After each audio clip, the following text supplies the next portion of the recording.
Hello, and welcome back to another episode of Griff Picks.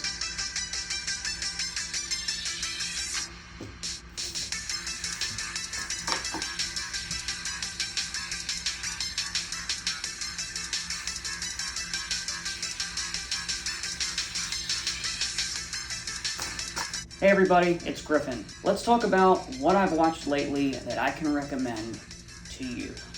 Number one, Scream 5. Got a chance to check this out on VOD, where it currently still is, if you want to check it out. I thought this was pretty good.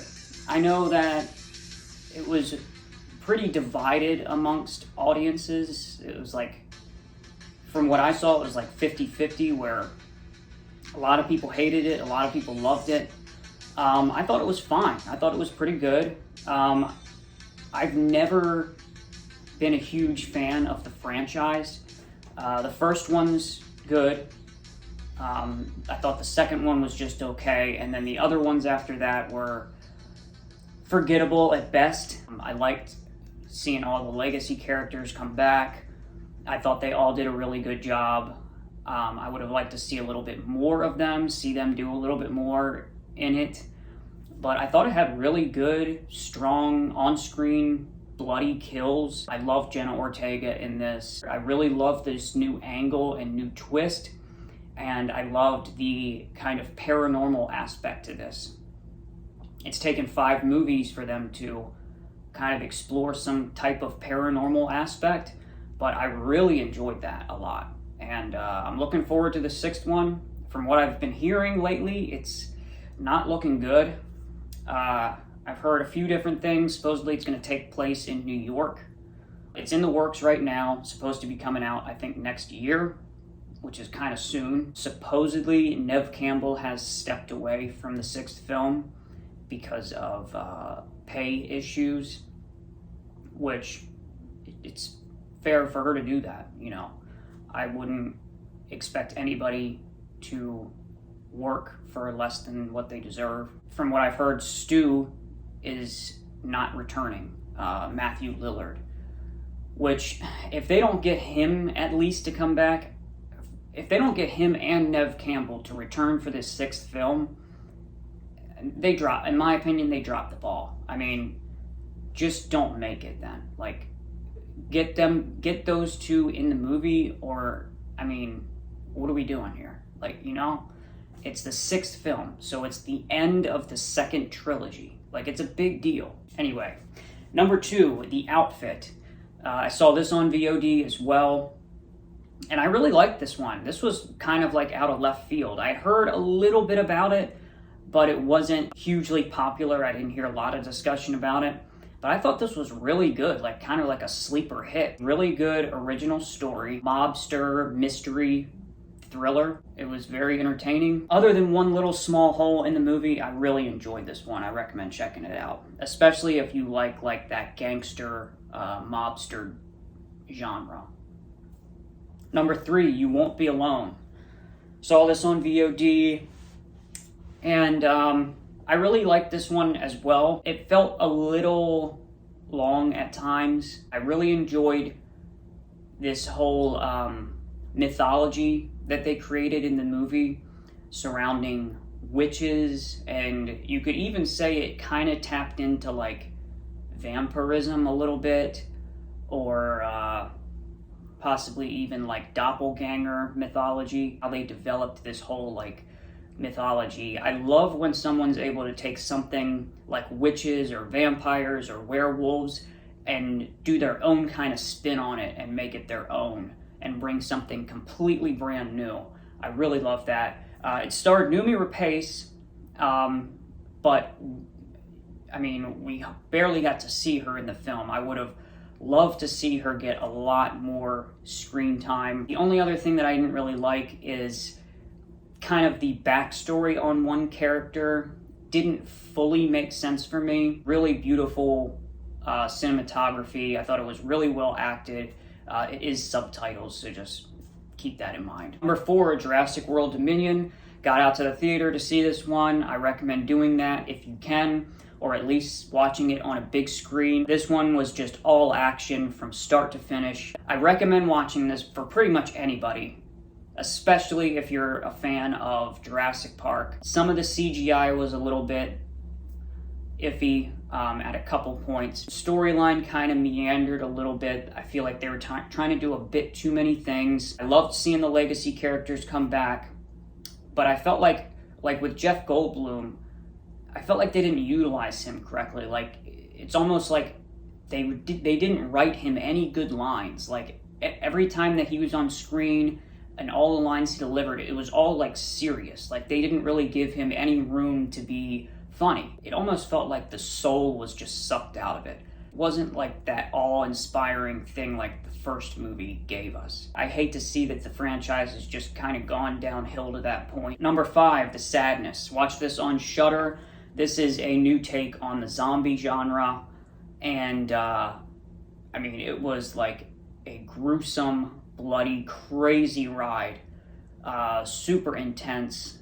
A lot of practical effects, a lot of blood, a lot of gore, some really extreme violence, stuff that I haven't seen in movies for quite a while. So if you're a fan of horror, if you're a fan of the extreme side of horror, and if you're a fan of zombie movies, all of the above, check this one out for sure. It's on Shudder. What is new and available to watch right now? In a theater, like I said, we have Jurassic World Dominion and Thor Love and Thunder. On Netflix, we have Stranger Things Season 4 Part 2. Peaky Blinders Season 6 is out. That's the final season. Interceptor is an action thriller that is on Netflix right now. I haven't had a chance to check it out yet. Spiderhead is a drama thriller on there right now, starring Chris Hemsworth and Miles Teller. I love both those guys. Ozark Season 4 Part 2, the final episodes. That's on there right now, and all I can say is I'm getting caught up. I'm almost there. It is a long series though. Jackass 4.5 is on Netflix right now for some reason before the actual movie. On Amazon, we have The Boys Season 3, and I've been hearing good things about this show, and I've been hearing really good things about this season in particular. I'm gonna have to check this out. All 007 films, or pretty much all of them. On Shudder, I just wanna say there's tons of new stuff getting added weekly, pretty much. I said before in a previous video, if you're a fan of horror, now is a good time to get Shudder. It's pretty cheap as far as streaming services go. Carpenter's full trilogy is on there right now. I finally got to watch Prince of Darkness, which is the only film out of that trilogy I hadn't seen. But I have to say, as far as Prince of Darkness and Mouth of Madness, I'm not really a fan. But The Thing is a horror classic, and I also like the prequel. We have hit the halfway point of 2022 and gone past it, actually. And on Hulu, Death on the Nile, that's been on there for a minute, as well as Sundown, which is a drama thriller starring Tim Roth. I thought it was pretty good, worth checking out if you're a fan of the thriller genre. Oh, and to back up real quick, also on Amazon, forgot to mention, House of Gucci is on there right now. New on VOD, Ambulance, The Unbearable Weight of Massive Talent, Firestarter, the remake, Memory, which is the new Liam Neeson thriller. It is the same director of GoldenEye and The Foreigner. Great director, so I'm definitely going to check that one out. It looks good. Everything Everywhere All at Once, Men. Both of those are A24 films. And then Crimes of the Future, new Cronenberg sci-fi thriller, coming in the second half of 2022. The Invitation. This is a new, very spooky looking horror. The trailer is out now for that. Bodies, Bodies, Bodies, another A24 film that's coming out August 5th for a theater release. Dark comedy slasher. It looks good. I'm really excited to see that one. Avatar 2, long awaited sequel. Barbarian. This is a new horror starring Bill Skarsgård and Justin Long that comes to theaters August 31st, and the trailer is out for that now. I hadn't heard anything about this until the trailer dropped, but it looks really good. Rubicon. This is a sci-fi space thriller. The trailer is out for that now. See How They Run. This is a offbeat, dark comedy mystery. It's got Wes Anderson vibes. It looks pretty good. Looks pretty funny. Trailer's out for that now. And then Dashcam. This is out on VOD. It's supposedly coming to Shudder later this summer. The first one, the first film by the same director, Host, that was on Shudder. Okay, so great news. Finally, after me checking almost daily, not even kidding or exaggerating about that, there has been an update on Terrifier 2. So there's still no official release date posted, but according to the director, his official social media, Bloody Disgusting has acquired it. So what does this mean?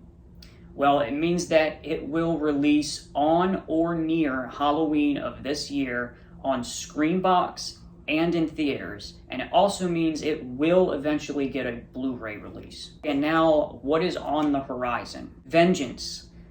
This is a dark comedy thriller. Trailer is out for that now. Amsterdam. This is the new David O. Russell film, director of Silver Linings Playbook. And I hadn't heard anything about this one either until the trailer dropped, so that's out now if you want to check the trailer out. The movie is a historical comedy drama thriller, and it is starring everyone, pretty much. Just watch the trailer to see what I mean. Disappointments Boulevard, new A24 Ari Aster horror comedy. Mission Impossible 7 Part 1. This will be a 2-part finale ending the franchise, and I think it's about time. The trailer's out for that now. Wolf Creek 3, we got an update for that. It is in pre-production, but it's been pushed back to 2023, but any update's better than nothing. Scorsese is working on his next film, starring Leonardo DiCaprio. It's a Western titled Killers of the Flower Moon. Supposedly it's due out this year, but we'll see. Netflix has renewed Stranger Things for a 5th and final season, where originally we believed season 4, part 1 and 2 was going to be the final episodes. It has been renewed for a 5th and final season, and both Netflix and the creators confirmed this will be the final season. And that's going to be it for movie news and this episode of Griff Picks. So, as always, thanks for joining me. Thanks for watching. Catch you next time. Bye.